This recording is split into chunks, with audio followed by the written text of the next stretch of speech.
दोस्तों, आज की कहानी है दो प्यारों की। एक जो शुरू हुआ एक शादी के भाषण से और दूसरा जो खत्म हुआ एक मौत के साथ। ये कहानी है सिद्दत की, जहां प्यार सिर्फ एहसास नहीं रहा, वो जुनून बन गया।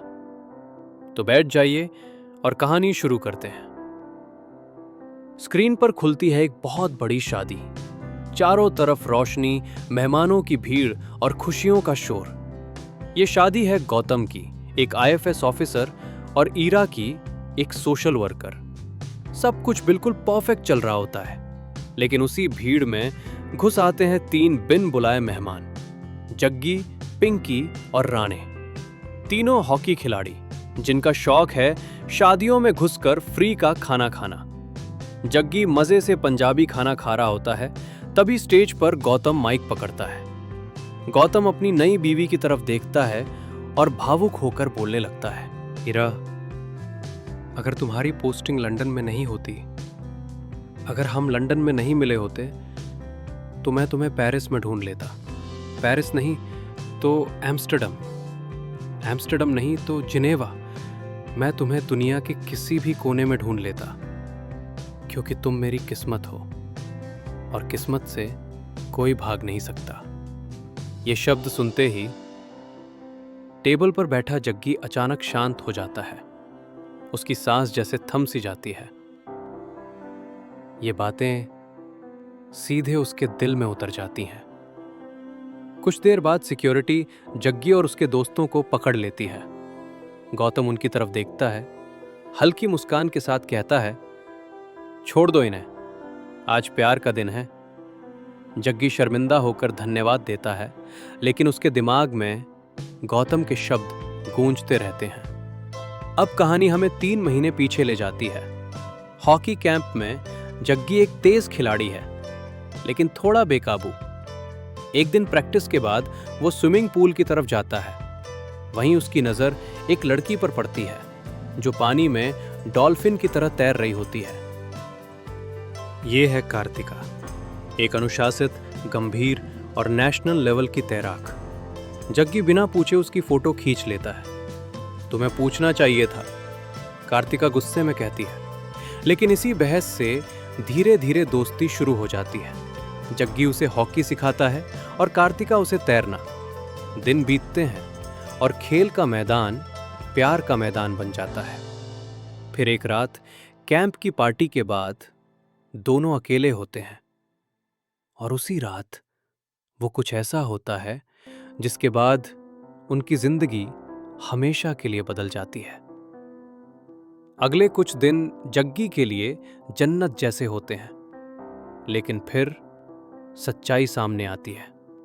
एक दिन जग्गी अनजाने में कार्तिका की फोन पर बात सुन लेता है। हाँ मम्मी, लंदन की तैयारी चल रही है, शादी के लिए सब प्लान कर लो। जग्गी का दिल एक पल के लिए रुक सा जाता है। वो बिना कुछ सोचे सीधा कार्तिका के पास जाता है। ये क्या सुन रहा हूं मैं? तुम्हारी शादी? किससे और कब? कार्तिका का चेहरा उतर जाता है। वो नजरें झुका लेती है और धीरे से कहती है, जग्गी, मैं तुमसे मिलने से पहले ही सगाई हो चुकी थी। ये एक अरेंज्ड मैरिज है। माँ पापा ने लंदन में एक परिवार से तय कर दी है। जग्गी टूट जाता है। तो फिर तुमने मुझे क्यों नहीं बताया? क्यों मुझसे झूठ बोला? कार्तिका की आंखें भर आती हैं। मैं बताना चाहती थी, लेकिन डर गई थी, तुम्हें खो देने का डर। थोड़ी देर की खामोशी के बाद वो एक आखिरी बात कहती है, एक शर्त है, अगर तुम्हारा प्यार सच्चा है और तुम 3 महीने बाद लंदन आ गए, तो मैं ये शादी कैंसिल कर दूंगी। मैं तुम्हारे लिए वेट करूंगी। जग्गी के चेहरे पर एक उम्मीद की झलक आती है। वादा? वादा, कार्तिका हल्की मुस्कान के साथ कहती है। 3 महीने बाद जग्गी वीजा के लिए अप्लाई करता है, लेकिन उसका वीजा रिजेक्ट हो जाता है। एक एजेंट उसका पैसा लेकर भाग जाता है, और उसी टूटे हुए हाल में जग्गी एक पागलपन वाला फैसला लेता है।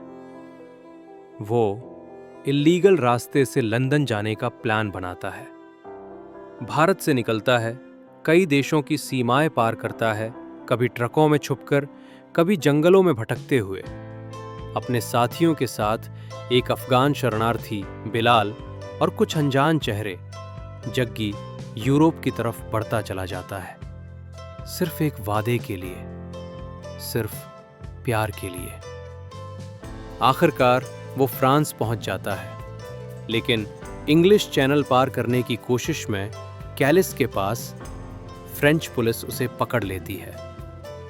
उसे सीधे भारतीय दूतावास ले जाया जाता है और यहीं किस्मत एक अजीब मोड़ लेती है। जिस ऑफिसर के सामने जग्गी का केस आता है उसका नाम है गौतम। हाँ, वही गौतम, वही जिसकी शादी में जग्गी बिन बुलाए घुस गया था। अब गौतम पेरिस में एक आईएफएस ऑफिसर है, लेकिन उसकी अपनी जिंदगी बिखरी हुई है। डॉक्यूमेंट में गड़बड़ी की वजह से उसकी फ्लाइट छूट जाती है। अगली फ्लाइट सोमवार सुबह है, तो गौतम को 2 दिन के लिए जग्गी को अपने साथ रखना पड़ता है। पहला दिन, गौतम जग्गी को अपने अपार्टमेंट ले जाता है। रास्ते में कार की खिड़की से जग्गी इंग्लिश चैनल देखता रहता है और अचानक पूछता है, सर, उस पार क्या है? गौतम जवाब देता है, इंग्लैंड। यह सुनते ही जग्गी की आंखों में एक चमक आ जाती है। अरे वाह, बस इतना ही? मैं तैर के पार कर सकता हूं। गौतम उसे घूरता है, तुम पागल हो गए हो? यह इंग्लिश चैनल है, 20 मील चौड़ा, पानी बर्फीला है, करंट तेज है, कोई जिंदा नहीं बचेगा। लेकिन जग्गी का जुनून कम नहीं होता। शॉपिंग मॉल में वो एक ड्रेस देखता है और धीरे से कहता है, ये कार्तिका को अच्छी लगेगी। 3 महीने बाद पहली बार जग्गी कार्तिका को फोन करता है। हेलो, मैं हूं जग्गी, मैं फ्रांस में हूं, आ रहा हूं। कार्तिका अविश्वास से बोलती है, क्या? फ्रांस? मजाक कर रहे हो क्या? रुको, बैटरी। फोन कट जाता है। कार्तिका सोचती है जग्गी मजाक कर रहा होगा। दूसरा दिन, जग्गी गौतम को उकसाता है कि वो ईरा से बात करे। गौतम ईरा को फोन करता है। कुछ देर बाद ईरा मिलने आती है, लेकिन वो सुलह के लिए नहीं आई है। उसके हाथ में तलाक के पेपर्स हैं। साइन कर दो गौतम, हम दोनों के लिए अच्छा होगा। गौतम का दिल टूट जाता है। वो बिना कुछ बोले गुस्से में पेपर्स पर साइन कर देता है। ईरा चली जाती है। उसी रात गुस्से और निराशा में गौतम जग्गी को स्विमिंग पूल ले जाता है। तैर, अगर इतना ही जुनून है तो तैर कर दिखा। मुझे दिखा कि तुम इंग्लिश चैनल पार कर सकते हो। जग्गी लगातार तैरता रहता है, घंटों, जब तक उसकी सांस टूटने नहीं लगती। थक कर चूर हो जाता है। अगली सुबह गौतम को पता चलता है जग्गी गायब है। कमरे में एक चिट्ठी पड़ी है। सर, मुझे माफ करना, लेकिन मुझे जाना ही होगा। मैं वादा करके आया हूं, कार्तिका मेरी किस्मत है और मैं उसे खोना नहीं चाहता। जग्गी। अगला सीन, जग्गी इंग्लिश चैनल में तैर रहा है। हाँ, उसने सच में तैरना शुरू कर दिया है। बर्फीला पानी, अकेला, सिर्फ एक स्विम सूट में। वो घंटों तैरता रहता है। लहरें उसे बार बार पीटती हैं। ठंड उसकी हड्डियों में उतरती जा रही है, लेकिन वो हार नहीं मानता। उसकी आंखों के सामने सिर्फ कार्तिका का चेहरा है। इधर गौतम और ईरा अब साथ है। दोनों जग्गी को ढूंढ रहे हैं। और उधर लंदन में कार्तिका। उसका दिल बेचैन है। जग्गी ने उसे पीसीओ से फोन किया था। मैं चैनल तैरकर पार कर रहा हूं। समुद्र के बीचों बीच जग्गी की ताकत धीरे धीरे यवकुनरु खत्म होने लगती है। हाथ पैर सुन्न पड़ने लगते हैं। ठंड अब सहन से बाहर है। उसकी आंखें बोझिल होने लगती हैं। वो बेहोश होने लगता है और डूबने लगता है। तभी समुद्र में एक मछली पकड़ने वाली नाव उसे देख लेती है। लोग चिल्लाते हैं, उसे खींच लिया जाता है। जग्गी अब अस्पताल में है, जिंदा। गौतम कार्तिका को फोन करता है, वो सुरक्षित है। फिर एक सवाल है कार्तिका, अगर वो चैनल पार कर जाता, क्या तुम वाकई अपनी शादी कैंसिल कर देती? फोन के दूसरे सिरे पर सन्नाटा। फिर कार्तिका रो पड़ती है। उसे समझ आ जाता है जग्गी सच में प्यार करता है। उसने अपनी जान दांव पर लगा दी। हाँ कर देती। अब मुझे एहसास हो रहा है जग्गी ही मेरा सच्चा प्यार है। उससे बात करवा दो प्लीज। जग्गी और कार्तिका बात करते हैं। जग्गी, मुझे माफ करना, मैंने तुम पर भरोसा नहीं किया। तुम सही थे और तुमने मेरे लिए ये सब किया। मैं तुमसे प्यार करती हूं। जग्गी धीमी आवाज में कहता है, मैं आ रहा हूं कार्तिका, जल्दी आ रहा हूं। ये सब देखकर गौतम बदल जाता है। वो जग्गी की मदद करने का फैसला करता है। अपने कनेक्शन इस्तेमाल करता है। एक फर्जी पासपोर्ट और यूके वीजा सब बनवा देता है। ईरा पूछती है, तुम अपना करियर दांव पर लगा रहे हो, क्यों? गौतम जवाब देता है, क्योंकि जग्गी ने वो कर दिखाया जो मैं नहीं कर पाया। उसने अपने प्यार के लिए सब कुछ दांव पर लगा दिया और मैंने अपने प्यार को कागज के टुकड़े पर साइन करके खो दिया। जग्गी बिलाल से मिलने जाता है, जो अब एक शरणार्थी कैंप में है। वो उसे सब कुछ बताता है कि वो लंदन जा रहा है कार्तिका से मिलने, लेकिन दुर्भाग्य कहीं नहीं जाता। बिलाल, जिसकी जग्गी ने मदद की थी, वही उसे धोखा दे देता है।